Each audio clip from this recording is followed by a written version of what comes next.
দাজ্জাল এমন একটা গাধার পিঠে সফর করবে যেটার কান হবে অনেক লম্বা। এই গাধা মানে কি সত্যিকারের গাধা? তাহলে গাধা কি আকাশে উড়বে? আর কিছু প্রোটেস্ট্যান্ট মার্কা মুসলিম আছে, এরা মনে করেন না গাধা মানে সত্যিই গাধা। এমন গাধা আসবে যে গাধা চড়ে আকাশে সফর করা যাবে। আসলে কি এখানে গাধা কি গাধাই বোঝানো হয়েছে? দাজ্জালের হাতে রুটির পাহাড় থাকবে। কিছু মানুষ মনে করে রুটির পাহাড় মানে আসলে রুটির পাহাড়। আসলে কি রুটির পাহাড় মানে খাবারের নিয়ন্ত্রণ? এগুলো বোঝার জন্য কি আপনার পিএইচডি করার দরকার আছে?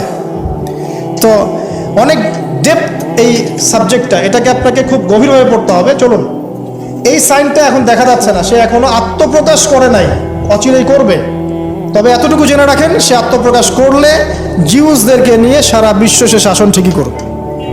তবে আল্লাহ পাক তাকে এবং পুরো জিউসদেরকে ওই জেরুজালেমে ধ্বংস করবেন কিভাবে? ঠিক যেভাবে আল্লাহ পাক ফেরাউন এবং তার দলবলকে ধ্বংস করেছেন লোহিত সাগরে। একই সুন্নাহ, সেম সুন্নাহ আল্লাহ পাক অ্যাপ্লাই করবেন। আল্লাহ পাক সবর করেছেন, ধৈর্য ধরেছেন, সবগুলাকে এক জায়গায় এনেছেন লোহিত সাগরে। তারপর একদিনের মধ্যে ফেরাউন আর তার দলবলকে ডুবিয়ে দেন। একই সুন্নাহ আল্লাহ পাক সবাইকে জেরুজালেমে একত্রিত করছেন, এক জায়গায় একত্রিত করছেন।